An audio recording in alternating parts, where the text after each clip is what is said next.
Hi everyone, exam medicine channel में आप सभी का स्वागत है। आज हम इम्पॉर्टेंट टॉपिक के बारे में बात करेंगे जो है सार्क। सार्क को दक्षेस भी कहते हैं। आपके एग्ज़ाम में सार्क से कुछ क्वेश्चन पूछ लिए जाते हैं कि इसमें कौन कौन से देश हैं, कितने देशों का संगठन है, इसका मुख्यालय कहाँ पर है। तो कुछ इसकी बेसिक बातों को जानेंगे। चलिए वीडियो को शुरू करते हैं। देखिए, आप देख पा रहे होंगे, पहले तो आपको यहाँ पे सार्क का फुल फॉर्म लिखा है।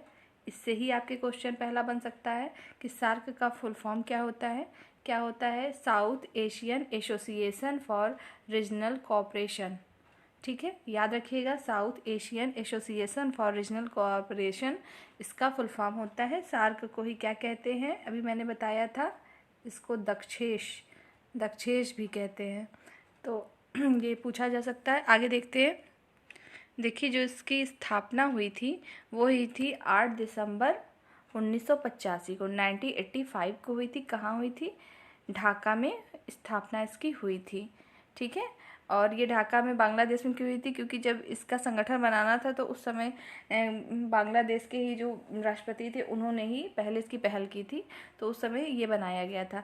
लेकिन इसका जो मुख्यालय है वो काठमांडू में है। जब इसका मुख्यालय सचिवालय बनाया गया है तो आपका ये 85 में है, तो 87 में जाके बना है वहाँ पे काठमांडू में। तो याद रखिएगा कि 8 दिसंबर को ही दक्षेस दिवस या सार्क दिवस भी सेलिब्रेट करते हैं। तो 8 दिसंबर को 1885 को इस ढाका में इसकी स्थापना हुई थी, लेकिन इसका मुख्यालय जो है वो काठमांडू में है।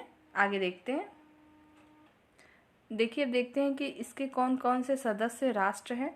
ये आपको याद होने चाहिए। ठीक है, 8 हैं टोटल। आइए देखते हैं कि कौन कौन से हैं इसके सदस्य देश जो हैं। पहला है आपका भारत है, नेपाल, भूटान, बांग्लादेश, श्रीलंका, मालदीव, पाकिस्तान, अफगानिस्तान। आप ये देख रहे होंगे, सो आसानी से याद कर सकते हैं। ये लगभग भारत के सब पड़ोसी देश ही हैं, आसपास के हैं, तो इनको याद रखिएगा। इनका नाम आपको याद होना चाहिए: भारत, नेपाल, भूटान, बांग्लादेश, श्रीलंका, मालदीव, पाकिस्तान, अफगानिस्तान। याद रखिएगा, जब ये दक्षेस को बनाया गया था, मतलब सार्क की जब स्थापना हुई थी, तो उस समय 7 ही देश थे। उसमें कौन कौन से थे उस समय?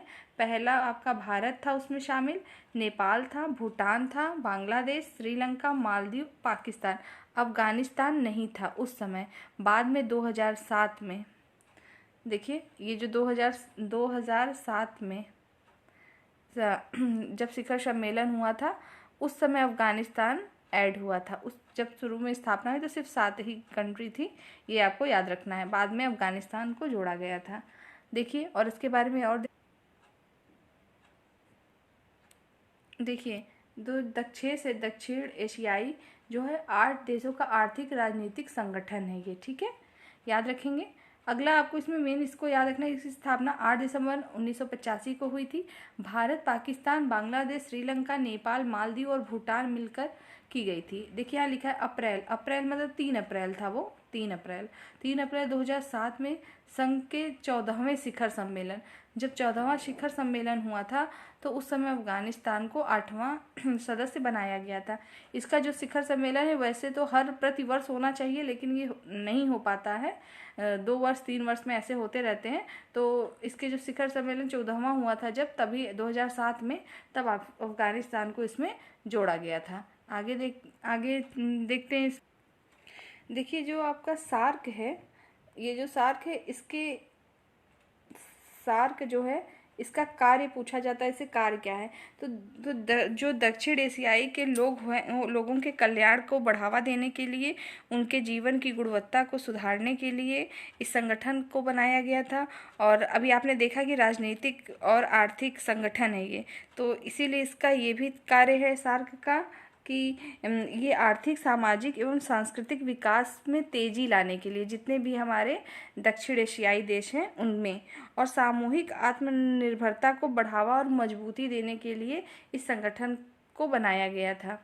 ठीक है, इसमें आप देख रहे हैं वर्तमान में सार्क के 9 पर्यवेक्षक देश हैं। पर्यवेक्षक देश का मतलब ये है कि ये देश जो है, जो सम्मेलन होते हैं या उसमें ये शामिल नहीं होते, सिर्फ ये देखते हैं, ऑब्जर्व करते हैं कि जो पूरे देश हमारे यहाँ 8 हैं संगठन, वो सही से कार्य कर रहे हैं कि नहीं। लेकिन 9 पर्यवेक्षक देश हैं कौन कौन से आपके? ऑस्ट्रेलिया है, चीन है, यूरोपियन संघ है, ईरान है, जापान है, रिपब्लिकन ऑफ कोरिया है, मॉरिशस है, म्यांमार है और संयुक्त राज्य अमेरिका है, इसके पर्यवेक्षक देश हैं। कार्य क्षेत्र वही भी मैंने आपको बताया कि जो सामूहिक रूप से आत्मनिर्भरता बनाना, गरीबी को कम करना, और जो ये 8 देश हैं हमारे, किस तरीके से डेवलप करें इस सब सामूहिक रूप से, उसके लिए कार्य करता है। जैसे मानव संसाधन विकास एवं पर्यटन के क्षेत्र में काम करता है, कृषि एवं ग्रामीण के लिए पर्यावरण, प्राकृतिक आपदा और बायोटेक्नोलॉजी, इन सब पे ये वर्क करता है। ठीक है, तो ये याद रखेंगे कि सार्क का क्या काम होता है। इसको मेन आत्मनिर्भर बनाना, ताकि वो और भी मजबूत हो सके। यही है आपका सार्क के बारे में। और अब हम नेक्स्ट वीडियो के साथ फिर उपस्थित होंगे। तब तक के लिए टेक केयर।